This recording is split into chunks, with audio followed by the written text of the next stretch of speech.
اعوذ باللہ من الشیطان الرجیم۔ پناہ مانگتا ہوں میں اللہ کی شیطان مردود سے۔ بسم اللہ الرحمن الرحیم۔ السلام علیکم ورحمۃ اللہ وبرکاتہ۔ دوستان محترم، ہم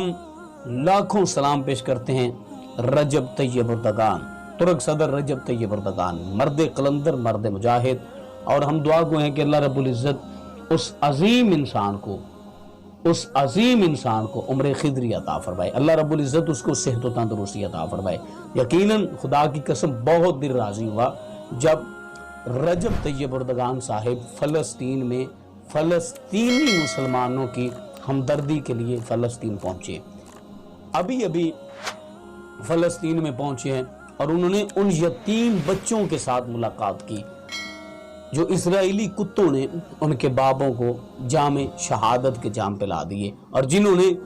بیت المقدس کی حفاظت کے لیے اپنی جانوں کے نذرانے پیش کر دیے۔ ہم ان کو بھی لاکھوں سلام پیش کرتے ہیں اور ہم دعا گو ہیں کہ اللہ رب العزت ان کے درجات بلند فرمائے، اللہ رب العزت ان کے اہل و عیال کو صبر جمیل عطا فرمائے، اللہ کریم ان بچوں کو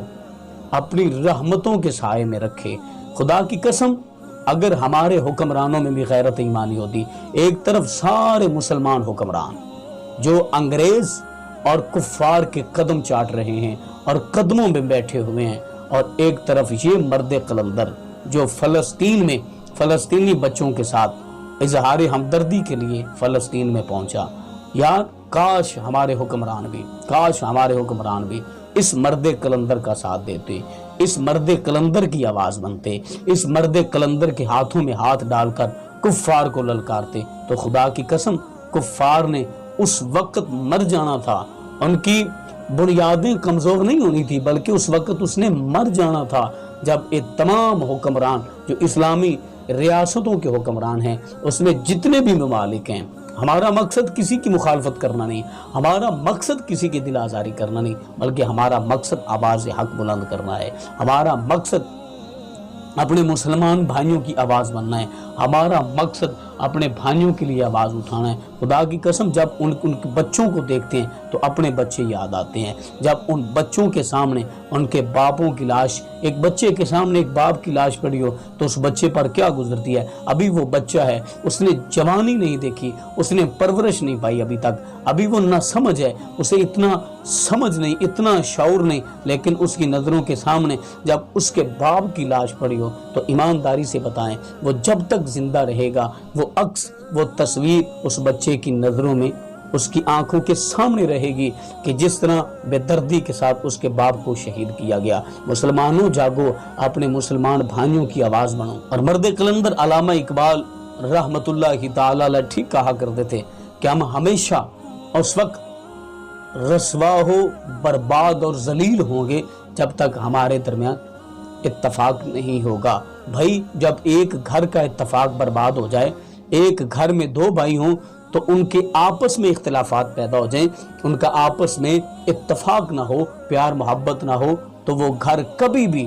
امن کا گہوارہ نہیں بن سکتا، اور اس گھر میں مصیبتیں، اذیتیں، پریشانیاں آتی رہتی ہیں۔ تو یہاں پر تمام اسلامی ممالک جو ہیں، ایک طرف مسلمانوں پر ظلم و ستم کے پہاڑ ٹوٹ رہے ہیں، ایک طرف مسلمانوں کو جناب والا سیدھی گولیاں برسائی جا رہی ہیں، ایک طرف مسلمانوں پر، ایک طرف مسلمانوں کے ساتھ جناب زیادتیاں کی جا رہی ہیں، ہماری ماؤں بہنوں کی عزتیں محفوظ نہیں ہیں۔ کیا وہ ہماری مائیں اور بہنیں نہیں جو فلسطین میں جن کے ساتھ ظلم ہو رہا ہے، جن کے ساتھ برما میں ظلم ہو رہا ہے، جن کے ساتھ کشمیر میں ظلم ہو رہا ہے، جن کے ساتھ جناب دنیا کے کونے کونے میں ظلم و ستم ہو رہا ہے، کبھی کسی کفار کے ساتھ، کبھی کسی کافر کے ساتھ اس طرح تو کر کے دیکھیں پھر وہ کیسے تمام قوت ایک جان ہو کر مسلمانوں کے خلاف زہر اگتی۔ مسلمانوں خدا کے لیے کچھ ہوش کرو، جو مسلمان باقی ہیں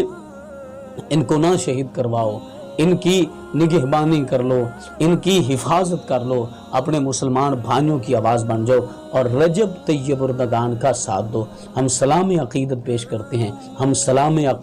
کرتے ہیں رجب طیب اردگان کو، جس نے یہ اتنا بڑا قدم اٹھایا کہ فلسطین میں جا کر مسلمانوں کے ساتھ اظہار یکجہتی کی، اور فلسطین کے جو بچے ہیں ان کے ساتھ گلے لگ کے روتے رہے۔ مسلمانوں کچھ ہوش کے ناخن لو، مسلمانوں کی آواز بنو۔ اگر